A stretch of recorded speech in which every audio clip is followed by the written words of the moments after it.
Lucas, em primeiro lugar, eu quero te agradecer muito por você ter disponibilizado esse tempo aqui para falar comigo. Agora já descobri que nós temos várias coisas em comum. E eu queria, em primeiro lugar, que você se apresentasse aqui para as pessoas que estão assistindo a gente. Emílio, eu é que agradeço muito assim, a oportunidade de estar aqui contigo hoje. Sou um grande fã do seu trabalho, assim, você é uma referência muito grande para o meu trabalho como artista, como roteirista. Tive contato com diversas das suas obras, assim, que me divertiram muito e me inspiraram muito.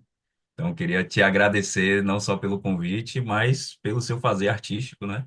É algo que realmente é referência para muita gente. Eu sou uma dessas pessoas. Eu sou Lucas Sicupira, sou aqui de Salvador, Bahia, e faço um monte de coisa, viu, meu amigo? Eu sou, além de ator, diretor, roteirista e produtor cultural, a gente tem uma escola de teatro em Salvador, que é a Start Estúdio de Arte, e roda nas melhores escolas de Salvador. A gente tem um curso, né? Além de desenvolvendo todas as habilidades, né, que o teatro desenvolve, do poder de comunicação, a desinibição, a socialização, coisas que a gente trabalha muito nas nossas aulas e é o que a gente oferece, assim, como o fazer pedagógico do teatro, né, dentro da escola. A gente tem um trabalho também com empresas, enfim, com o teatro aqui em Salvador. E além disso, eu faço milhões de outras coisas. Sou professor de matemática, sou engenheiro, bancário. Então, eu estou aqui para aprender aí muito com seus ensinamentos e as suas aulas. Nossa, incrível, multitarefas mesmo, né? Muito, meu amigo, muito. Ainda sou pai, marido. Que isso também consome um tempo danado, viu? Nossa Senhora. Não, e as pessoas falam muito, né, que o humor é matemático, né? Então você já está ali com conhecimento matemático mesmo, né? E há os que digam que trabalha-se os dois lados do cérebro, né? Que um é o da criatividade, o outro é o mais calculista, enfim. Tô aí, joga pra cá que se tiver mais coisa para fazer, eu faço também. Tem uma coisa curiosa, né? Eu acho que a maioria da turma ali do Caceta e Planeta, quer dizer, o Planeta eles eram artistas mesmo, desenhistas, ilustradores, né? Mas o pessoal do Caceta, muitos eram da faculdade de engenharia, se não me engano. Tem uma O coisa Hélio, assim, se eu né? não me engano, é engenheiro, é. O Hélio é engenheiro, arquiteto, eu acho que ele é dessa área aí. Eu acho que sim, acho que tem uma relação aí, hein? É. Quem sabe? Bom, você já falou que é ator, diretor, produtor cultural, autor. é, Então, provavelmente, eu estou aqui supondo que você procurou o curso porque você já me conhecia antes ou porque você estava procurando um curso de comédia? Como é que foi essa história aí? Cara, eu não estava procurando nada. Como eu falei, eu sou um admirador do seu trabalho. Na minha escola de teatro, alguns textos seus, né, chegaram para que a gente estudasse. E aí, o primeiro texto que chegou seu lá para a gente estudar com os alunos foi O Sol está quente, a água está ótima, né, divertidíssimo. Em seguida, nós estudamos o Eu Era Tudo para Ela e Ela Me Deixou, também muito divertido, né? E, e aí eu vi seu anúncio. Eu disse, pô, você estava fazendo um curso de comédia e eu não estava à procura de absolutamente nada, mas eu encontrei o que eu não estava procurando. Porque, de fato, eu vi uma oportunidade de eu poder beber um pouco, né, nessa fonte que, como eu te falei, me inspira, tem a ver com o humor que eu faço. A minha linha também é mais de humor, né, nas coisas que eu escrevo, nas coisas que eu atuo. Então, eu tenho esse humor já também como uma identidade, né, do meu trabalho. E aí, quando eu vi que você estava fazendo o curso, eu até te disse isso há pouco, eu não estava nem com tempo para fazer o curso, mas eu disse, não, vou comprar, porque no tempinho que eu tiver livre, eu vou estar aí tentando beber dessa fonte. E você bom, você já falou que não teve muito tempo ainda para começar a estudar, assistir às aulas. Quantas aulas você conseguiu assistir? Mas enfim, do que você conseguiu assistir? O que que você está achando? O que que você espera também de um curso de comédia? Enfim, Dá um pouco das suas impressões. Meu amigo, eu assisti muito pouco. Eu assisti 3 aulas, né, que veio quando você falou da história, da comédia, você veio da parte ainda teórica, né? Sim. Eu tô ali bem no comecinho do curso. Já vi que tem uma organização, uma sequência didática que é importante. Vi que você se apoia em teorias, né? O que também fortalece, né, a mensagem. Então, eu não vi muita coisa, mas o que eu vi já me agrada muito. E o que eu vim buscando é justamente essa referência que me fez gostar do teu trabalho. Poxa, eu gosto do trabalho do cara, então eu quero aprender um pouco do que ele faz. Quero entender mais essa lógica, esse humor que desconstrói, né? Eu gosto muito dessa sua desconstrução, essa desconexão das coisas que causa riso, né? Então, eu vim para isso, para tentar beber aí desse conhecimento. E me fala um pouco, Lucas, do que você está fazendo agora. Você tem uma escola de teatro, é, as turmas estão abertas, como é que funciona isso? As pessoas podem se Sim, matricular, que idade? sim, sim. Hoje nós temos um curso que ele ocorre em escolas particulares de Salvador, tá? Então, hoje nós estamos em 8 escolas, com a nossa equipe, né, espalhada. A gente produz, Emílio, cerca de 10, 12 espetáculos por ano. Então, Caramba. aqui, com nossos alunos, já foram milhares de alunos que passaram pelo curso. E aí, esse ano, a gente está no comecinho do ano, né? A gente começa os cursos em março, então a gente está exatamente no início do nosso curso. E a gente vai aí até dezembro com o nosso curso, e no final de novembro, início de dezembro é quando a gente faz o nosso grande festival, que é um festival infanto-juvenil, e aí apresenta todas as peças de todas as escolas, né? Então aí é que dá, assim, aí é que o trabalho vem pesado, porque imagina produzir cenário, figurino, a gente dá um acabamento, assim, muito profissional, né? É diferente do que se vê em relação a teatro de escola. Às vezes as pessoas têm um preconceito, né? De, teatrinho de escola, não. Os nossos espetáculos que saem da escola, eles têm um tratamento profissional. Então, eles têm um figurino profissional, a iluminação, um cenário, é tudo 100%. E foram esses espetáculos que a gente escolheu, 2 deles, para ir para o circuito comercial. E aí, no circuito comercial, não sei se você conhece o Atílio Bari, mas eu fiz o Pequeno Imperador, que é um texto de Atílio Bari, de Hum. São Paulo. E em 2015 nós fomos indicados ao Prêmio Braskem de Teatro, na categoria Melhor Espetáculo Infanto-Juvenil. E em 2017 nós fizemos Virgulino Menino, Futuro Lampião, que é um espetáculo que também saiu da escola, né? A gente primeiro fez com os alunos e depois levou com a nossa trupe profissional, com 4 alunos em cena, 4 crianças. É uma Bacana. marca, assim, do nosso trabalho, a gente sempre tem crianças em cena. Então, no Pequeno Imperador eu tinha 2 crianças, no Virgulino eu tinha 4 crianças em cena. E aí esse a gente foi indicado, né, e venceu o Prêmio Braskem de Teatro Bacana. na categoria Melhor Espetáculo Infanto-Juvenil.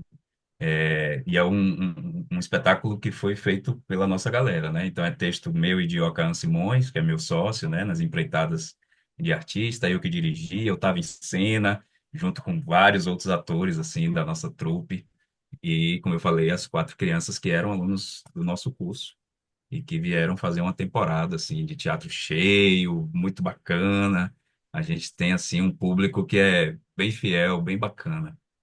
E essa peça foi a que virou um livro, né? Que você estava me mostrando antes. Essa peça virou Ah, um mostra o livro. livro aí pra gente. A gente fez o caminho inverso, né? O Virgulino Menino, Futuro Lampião. Que bacana. Ele ele fala da história da infância fictícia do Lampião, o cangaceiro Lampião. A gente criou aí com muita referência nordestina, né? Com forró, com literatura de cordel. Então, o Maviael Melo, que é um grande poeta da literatura de cordel aqui, nos ajudou com as poesias de cordel. Teve a direção musical de Jacossi Simões, que é um gigante da música aqui na Bahia, diretor musical de várias estrelas, né? Do axé, já trabalhou com Daniela, com Ivete, com essa galera toda. Então a gente trouxe muitas referências nordestinas para o espetáculo e montamos Virgulino Menino no teatro, e aí depois ele virou um livro. E a gente fez o lançamento agora em 2024 e 24 e seguimos com vários eventos aí de lançamento. Virgulino Menino Futuro Lampião. E vem cá, é uma formação assim densa, né? Porque eles ficam um ano estudando. Você falou que começa em março e monta o espetáculo no final do ano, e você trabalha ao mesmo tempo com várias escolas, né? Sim, Então você a monta gente vários espetáculos no final do ano, é isso? são vários. Cada escola tem um A, espetáculo. a gente tem uma equipe, né, que se divide por esses espaços e montamos vários espetáculos durante o ano. Então, uma média de 10, 12 montagens por ano, né? Nossa, O ano é loucura. Então, tem anos aí que a gente tem 10, 12 espetáculos diferentes. O ano passado foi a primeira vez que a gente fez em duas unidades diferentes, né? O mesmo espetáculo. Então, a gente fez, o ano passado foram 8 espetáculos diferentes, porque duas montagens a gente fez em escolas diferentes, né? O mesmo sim, texto, sim. digamos assim. E a gente começou a escrever, Emílio, muito eu e Ioca, né, que é o meu sócio, como eu falei, a gente, muito pela necessidade, a gente procurava muita coisa para criança e adolescente e é muito difícil achar uma coisa que as crianças se interessem, que se divirtam, que achem legal de falar, né? As obras infantis, elas não surgiu muita coisa nova. Sim, A gente infelizmente. tem então a gente meio que foi obrigado a começar a escrever. Então a gente foi escrevendo, errando, fazendo coisa ruim, depois fazendo coisa média, aí às vezes a gente faz uma boa, e assim a gente segue Não, aí e com é os nossos importantíssimo. espetáculos. Sim, é importantíssimo, porque você está criando público, né? Quantas pessoas que provavelmente estão tendo contato com teatro pela primeira vez por meio do curso de vocês, né? Isso É foi, importantíssimo. inclusive, isso foi uma das coisas do meu discurso no Prêmio Braskem de Teatro. Quando a gente subiu para receber o troféu, foi uma das coisas que eu disse assim, o teatro na escola, ele não é só para trabalhar as habilidades. Ele também é uma formação de plateia, Sem porque dúvida. você está ali, né, trabalhando com crianças e adolescentes que vão se interessar pelo teatro, que vão convidar os colegas, que vão convidar as famílias. Então a gente acaba ali fazendo a divisão de base, foi exatamente esse o termo que eu usei lá na cerimônia, a divisão de base das nossas plateias para os próximos anos. Então o teatro na escola é fundamental. É fundamental porque a gente vê vários adultos que não conseguem se comunicar, a gente vê vários adultos que eh, tem assim um poder de conhecimento gigante e às vezes não consegue se colocar com o público, se colocar em uma reunião, né? Isso traz até prejuízos para a vida profissional dessas figuras. Então a gente Sim. bate muito nessa tecla das ferramentas, né, das habilidades que são desenvolvidas para que essas crianças façam o que elas escolherem fazer na vida, mas que leve as habilidades que elas desenvolveram ali no curso para acompanhá-las aí nessa jornada. Não, sem dúvida. Você falou que também trabalha muito com empresas. Eu, durante muitos anos, trabalhei para empresas. E, inclusive, escrevia os discursos de alguns executivos, né? Então, ficava horas lá reunido com esses executivos e tal. E essas pessoas, hoje em dia, eu acho que cada vez mais têm que fazer apresentações, né? Então, e muitos não tinham traquejo algum, né? Às vezes a pessoa está num cargo mais alto, vai fazer um curso de oratória e tudo mais, mas imagina você já ter isso na escola, né? E eu fico muito triste de ver que o teatro infantil que teve um momento assim, glorioso, né? Tinha uns espetáculos infantis incríveis, né? Que os adultos iam assistir e se maravilhavam. Lógico, o adulto vai assistir o infantil porque está levando o filho, né? E você quer, eu tenho um filho, uma filha de 7, um filho de 21, já não vou mais no teatro com o meu filho. Mas fui muito. Você também quer se divertir, né? Quer ter Sim, uma experiência prazerosa quando você está levando o seu filho, sua filha, né? É, Mas isso caiu muito, né? E tem esse preconceito, né, do teatro, teatrinho infantil, né? Assim como você falou do teatro de escola, o que é uma estupidez, né? Precisaria ser mais valorizado, né? é algo que a gente se preocupa muito, assim, Emílio, quando a gente vai escolher fazer um roteiro com as crianças. Primeiro, a gente pede para que eles discutam, né? Do que eles gostariam de falar, o que é que eles sentem à vontade de tratar de temas, e aí você vê que as crianças são bem diferentes dos adolescentes, né? Você tem ali desejos diferentes. E muitas delas não têm referência de teatro. As que nunca fizeram teatro, as referências que elas têm são de desenho animado, de série, de filmes. Então, eu já cheguei a fazer espetáculos que foram inspirados em filmes, porque as crianças se amarravam tanto em determinado filme que eu disse, não, então vamos pegar a ideia desse filme e montar uma peça de teatro. Mas você vê que essas crianças, elas assistem pouco teatro, elas têm pouco contato com o teatro, né? As famílias levam pouco. E aí é uma preocupação nossa quando a gente vê que a gente não trata a criança de uma forma boba, né? Não é um, a gente sempre tem uma mensagem para tratar com a criança de uma forma lúdica, de uma forma divertida. Então, os nossos espetáculos, eles sempre têm uma reflexão a ser feita, né, a respeito de algum tema. E a gente também não gosta desse tipo de teatro feito para criança que bobaliza, né, digamos Sim, assim, sim. o ser criança. Não, cara, a criança, ela pode assistir, e aí é por isso que os adultos também curtem muito os espetáculos que a gente faz, né? A gente tem, assim, um feedback super positivo, que ele diz, poxa, eu vim para o espetáculo infantil e para mim foi um espetáculo muito bacana. É nesse sentido de que a gente trata a criança de uma maneira que, pô, dá para ela trabalhar e entender de uma forma tranquila, não precisa Tendo, ficar com, né? legal. É, aqui em São Paulo, até para não fazer uma injustiça, né? A Carla Candioto faz espetáculos infantis de altíssima qualidade. Recentemente ela estava, acho que era com aquele que é um filme, né? Que aliás é um livro que virou um filme. Mas, gente, esqueci o nome agora.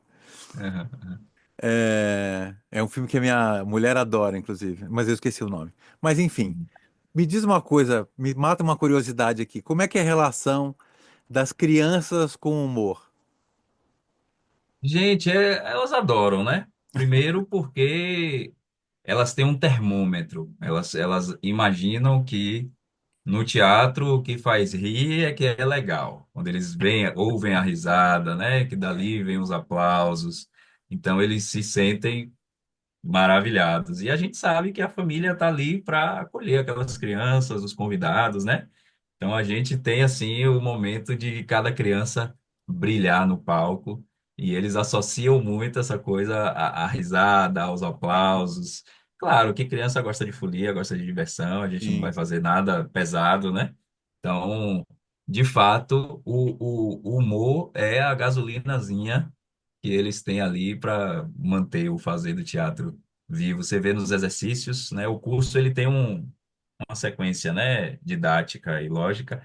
Nesses primeiros meses, eles estão no processo de desinibição, de formação de grupo, então eles estão trabalhando ali mais atividades em grupo, né, ainda sem muita exposição individual. Depois que eles vão ganhando confiança, a gente vai começando a trabalhar com exercícios mais individuais, e aí texto, projeção de voz, expressão corporal, então vai uma sequência e no segundo semestre, aí a gente começa a trabalhar qual vai ser o espetáculo que nós vamos fazer no festival do final do ano. Então é um trabalho que é longo, mas que precisa mesmo de um tempo para que essas crianças dominem mais um pouco, né, a técnica, de como se portar no palco, de não ficar de costas para o público. Então, a gente tem uma série de coisas que a gente vai trabalhando ali no início do curso, para quando eles chegarem para serem dirigidos, eles estarem assim bem à vontade no palco, né? Para não ter nenhum trauma, porque tem crianças que foram traumatizadas porque foram jogadas no palco sem o preparo que imagina. deveria ter. E eu conheço algumas que chegaram para o nosso curso, inclusive assim, né? Da mãe dizer, ó, eu tenho medo que ela não faça, porque da outra vez que ela fez teatro, ela não entrou no palco, ela ficou desesperada e tal. Então a gente precisa dar confiança. para essa criança, deixá-la segura do que ela vai fazer, para que ela tenha total tranquilidade para estar ali. Que legal. E assim, esse curso é de um ano, mas a criança ela pode continuar no ano seguinte? Como é que funciona isso? Sim, a gente tem alunos que fazem anos, anos, anos, anos, anos e anos. Muito legal. Inclusive, a maior parte dos nossos professores hoje foram nossos alunos, que Que, fizeram le- teatro com a gente 10, 12, 15 anos, e aí entraram para a nossa equipe de professores. Essa é uma das nossas filosofias, inclusive. As que pessoas que bacana. dão aula no nosso curso, todas elas foram nossos alunos em algum momento. E aí, quando eles saem do ensino médio, vão para a faculdade, né? E aí tem alguns que fazem teatro, mesmo na faculdade, e tem outros que não, que fazem medicina, que fazem arquitetura, que fazem direito e continuam trabalhando com teatro, dando aula de teatro. Eles não largam, não. Muito legal. Eu falo muito no curso sobre essa relação da criança com o humor, né? Porque o Freud fala disso, que o nosso humor é construído durante a infância, porque a criança ainda está aprendendo os códigos e ela gosta de brincar com o sentido das coisas, gosta de brincar com o que é real, com o que é irreal. Só que a repressão da educação, né? A criança tem uma hora que você precisa começar a fazer sentido, precisa começar a separar o que é realidade do que é fantasia, e a gente vai entrando numa espiral que você esquece um pouco esse humor, né? Essas brincadeiras de infância. E o Bergson, que é um filósofo, fala a mesma coisa, né? Então eu faço muito essa relação dos dois. E o Bergson, inclusive, faz uma relação de brinquedos infantis com mecanismos de humor que a gente usa a vida inteira. E assim, eu vi isso refletido em outros livros de coaches de comédia americanos que não fazem referência ao Bergson, mas sei lá, de um jeito intuitivo lá, eles chegaram na mesma conclusão, né? Então é É, bacana você ver essas crianças que têm essa oportunidade de exercitar isso e não perder isso, mesmo virando médicos, engenheiros, advogados, não perdem o lúdico, porque o humor e o brincar estão muito associados, né? é. E é uma cobrança da própria sociedade, né? Quando a gente vê uma criança pequenininha fazendo as caras e bocas, a gente acha tudo tão bonitinho, né? Mas aí a criança vai crescendo e aí não pode mais fazer tal coisa, não pode mais se comportar de tal maneira, não pode mais, né? Então a sociedade faz com que ela vá perdendo ali a sua essência brincante, né? Sim, É, e o teatro libera. Bom, aqui a gente pode ser o que a gente quiser, a gente pode imaginar o que a gente quiser. Claro que a gente está dentro de um ambiente escolar, a gente tem várias sim. limitações, mas sempre trabalhando pedagogicamente para que essa criança consiga aí se desenvolver da melhor forma possível. Poxa, é muito bacana, muito legal mesmo o seu trabalho, Lucas. E muitíssimo obrigado por você bater esse papo aqui comigo e a gente se conhecer pessoalmente. Que legal. Porque nesses cursos online, né, apesar de ter as aulas ao vivo, né, nem sempre dá para a gente se encontrar e você tem uma rotina aí múltipla e é mais difícil ainda, né? É Mas verdade. fiquei muito feliz de poder falar com você. Espero que a gente possa ter outros encontros e outros bate-papos e você atualize aqui a gente também dos seus trabalhos, das suas peças, enfim. Sim, sim. Agora que a gente se conheceu oficialmente, se prepare aí, que eu vou Por colar em favor. você, viu? E se tiver alguma coisa para montar, vamos montar em Salvador, vamos fazer. Opa! E estamos querendo coisas boas, e você faz coisas boas. Poxa, maravilha. Muitíssimo obrigado. É verdade, é muita verdade. Não tem nada de diferente, não, no discurso. Obrigado mais uma vez, Lucas. Prazerzão te Valeu, conhecer. Emílio. Prazer é o meu. Muito obrigado pela sua oportunidade.